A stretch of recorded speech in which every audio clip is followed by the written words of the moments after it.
wonderful person. Today, we will examine this ingenious poster, which spirals us from the Big Bang at the center to the present at the end.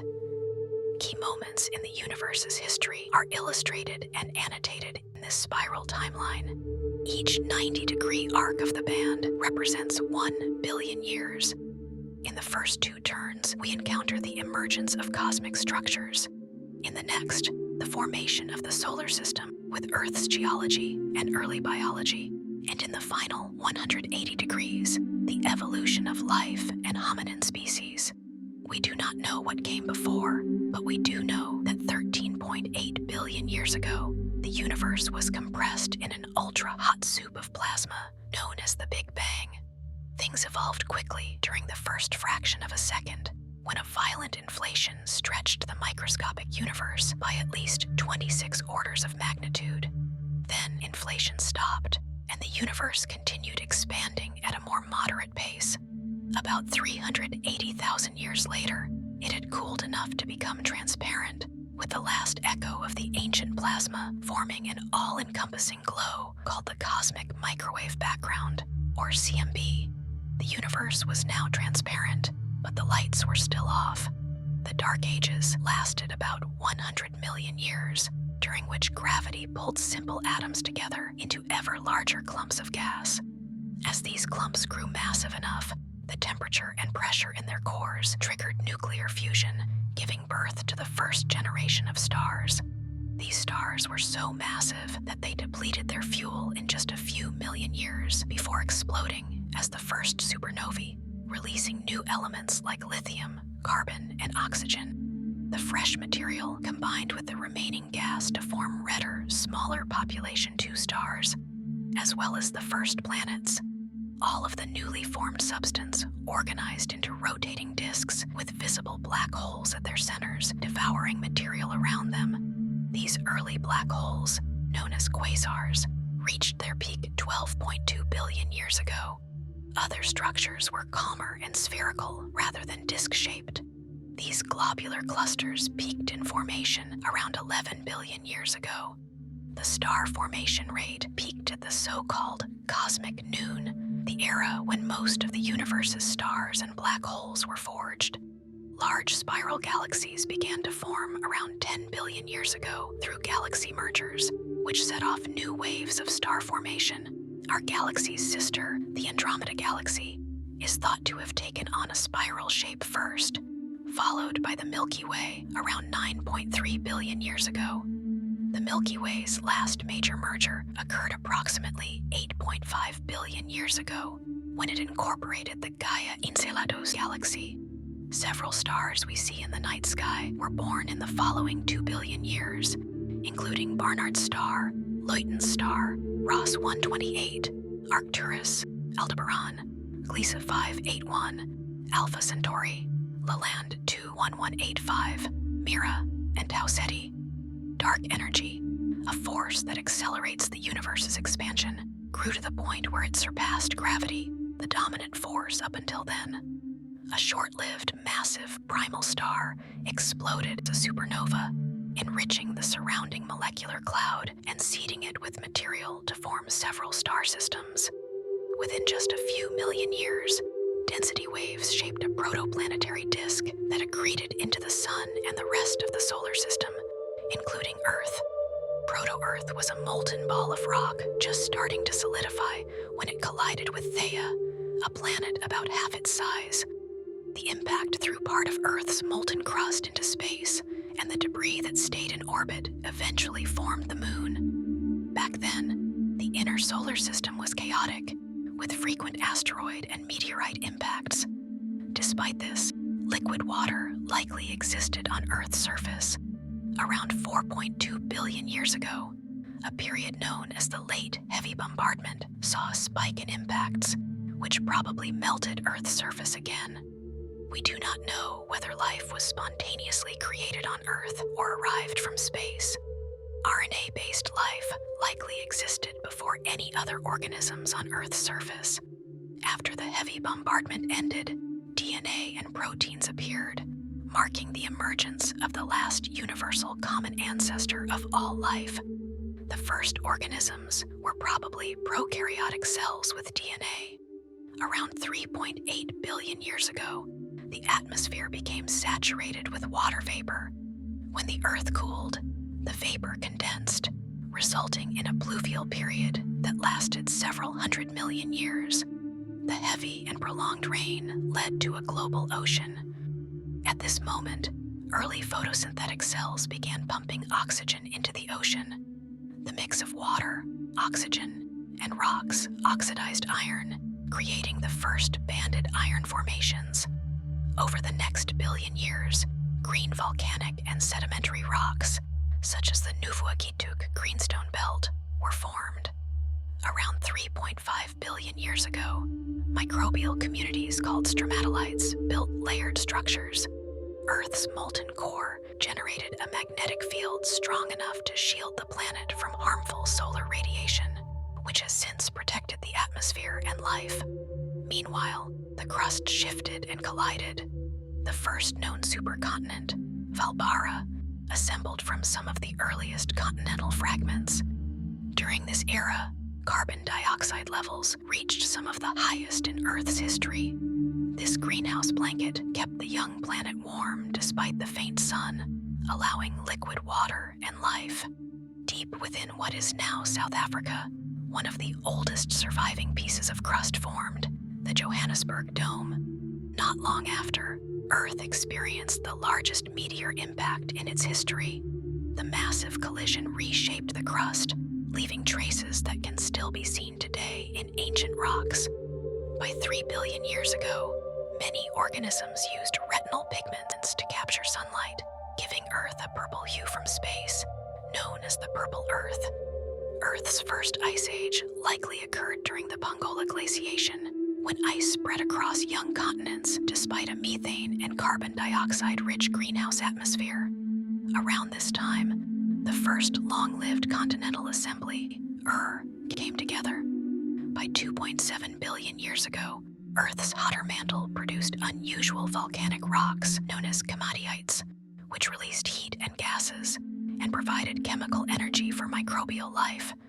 Earth's continents later gathered into a vast landmass called Nuna, likely the first time most of the crust united in one stable supercontinent. By 2.4 billion years ago, cyanobacteria using chlorophyll began releasing oxygen. This great oxidation event ended the purple, retinal-dominated world and transformed the atmosphere forever. At about the same time, a huge meteor struck what is now Russia, leaving the Swavjervi crater, one of the oldest impact scars still visible on Earth. Our planet then entered its first long and severe ice age, the Huronian glaciation. Triggered by falling methane and rising oxygen, ice stretched from the poles toward the tropics for hundreds of millions of years. As oxygen accumulated in the atmosphere, the Great Oxygenation Event transformed Earth's chemistry, ending anaerobic dominance and paving the way for complex life. At 2.1 billion years ago, fossils reveal the first known multicellular life. The first eukaryotic cells appeared when an ancient archaeon merged with a bacterium, creating cells with nuclei and mitochondria, the ancestors of all complex life. Orogenies, or mountain-building events, raised some of the earliest long-lived mountain ranges. It is thought that viruses capable of infecting bacteria, known as bacteriophages, emerged around this time. By 1.8 billion years ago, winds had already carved deserts, leaving behind the oldest preserved sand dunes. Continental collisions raised vast mountain belts, such as the Svekofenian in Europe and the Mazatzal in North America. Around 1.5 billion years ago, the Nuna supercontinent began to break apart. By 1.4 billion years ago, colonies of blue-green algae, or cyanobacteria, were thriving in the oceans. Around this time, a cyanobacterium entered a eukaryotic cell and became a permanent resident. This endosymbiosis resulted in the chloroplast, which enabled algae and later plants to perform oxygenic photosynthesis. Around 1.3 billion years ago, Volcanic rifts produced immense lava flows that concentrated metals into some of the world's oldest and richest copper deposits. By 1.1 billion years ago, some protists had evolved the ability to attack and consume other eukaryotes. This marks the earliest evidence of predator-prey dynamics in the fossil record, a turning point that drove greater cellular complexity. At the same time, fossils show the presence of red algae such as Bangiomorpha, the oldest known multicellular eukaryote. Dinoflagellates and the branching alga Glenobotridion appeared, showing early experiments with multicellular forms. By 900 million years ago, Earth's landmasses had fused into the supercontinent Rodinia. Centered on what is now North America, it gathered nearly all continents into a single vast landmass surrounded by the superocean Merovia. By 750 million years ago, amoebas, Paramecia, and the testate amoeba Melanocerealium appeared, showing the rise of more complex protists and early multicellular life. The Cryogenian Ice Age included two of the most extreme glaciations in Earth's history, the Sturtian, around 700 million years ago, and the Marinoan, about 640 million years ago. During these snowball Earth events, ice may have stretched nearly from pole to equator. Not long after, the first true animals appeared, sponges. These simple filter feeders lacked organs and nerves, but their porous bodies circulated water to capture food, marking the dawn of the animal kingdom. Around 600 million years ago, ultraviolet light in the upper atmosphere split oxygen molecules, and the freed atoms combined to form ozone. This new ozone layer formed a shield against UV radiation, making Earth's surface safer for complex life. Fossils from 550 million years ago show the first clear evidence of fungi, already playing their role as decomposers. At 540 million years ago, the Cambrian explosion filled the seas with an astonishing variety of new animals, from early fish to arthropods, in the fastest burst of diversification in Earth's history. By 450 million years ago, trilobites and tardigrades had spread, tiny animals able to survive extremes of heat, cold, and radiation. Early crustaceans swam in shallow waters, ancestors of today's crabs, lobsters, and shrimp. Plants began to spread across the land, greening the continents and transforming the atmosphere. Oxygen levels rose sharply around 440 million years ago, reaching above modern levels and fueling larger, more active animals. The first insects appeared during this time, small six-legged arthropods that were the first animals to colonize land. Ray-finned fish appeared, a lineage that would become the most diverse group of vertebrates on Earth. From lobe-finned fish came the first tetrapods, four-limbed vertebrates that would one day walk on land. About 440 million years ago, Earth entered the Andean-Saharan Ice Age, a glaciation linked to one of the earliest mass extinctions of marine life. Early scorpions could breathe both in water and on land, making them the first known air-breathing animals. Amphibians spread into rivers and swamps, while the first reptiles appeared, laying eggs on land and breaking free from water for reproduction. Cycads arose as some of the earliest seed plants, with palm-like leaves and cones. Insects like the giant dragonfly filled the skies, with wingspans over 80 centimeters, their size made possible by high atmospheric oxygen. Pelycosaurs, sail-backed synapsids, dominated the land as top predators and early relatives of mammals. By 330 million years ago, Earth's landmasses had fused into the supercontinent Pangaea, surrounded by the vast ocean Panthalassa. Therapsids appeared as mammal-like synapsids, with upright limbs and differentiated teeth, ancestors of mammals. Gorgonopsians, saber-toothed therapsids, became apex predators with powerful jaws and long canines. The Kuru Ice Age, which occurred 300 million years ago, covered Gondwana in massive ice sheets, impacting climate and biology. About 250 million years ago, massive volcanic eruptions in Siberia released huge amounts of greenhouse gases, heating the planet, acidifying the oceans, and depleting oxygen. This catastrophe, known as the Permian extinction, wiped out around 90% of all species on Earth. After the catastrophe, theropsids rebounded, with groups like cynodonts spreading widely. Rhynchosaurs and Plateosaurus became abundant Triassic herbivores, often dominating plant-eating niches. Early crocodilians appeared as archosaurs, close relatives of dinosaurs, already showing the body plan we know today. The first true flies evolved by this time, mastering agile flight with a single pair of wings and halteres. By 230 million years ago, the first dinosaurs appeared on land. Ichthyosaurs swam in the seas, pterosaurs took to the skies, and turtles and early teleost fish joined the scene, while tiny morganucodontids marked the dawn of mammals. Small shrew-like mammals lived alongside lizards and triconodonts, while bees, ants, and the feathered Archaeopteryx emerged, bridging reptiles and birds. Around 180 million years ago, Pangaea broke apart into Laurasia in the north and Gondwana in the south, as pine forests spread and the first palms appeared. By 170 million years ago, carnosaurs, sauropods, and other giant dinosaurs dominated, while smaller theropods like early raptors also appeared.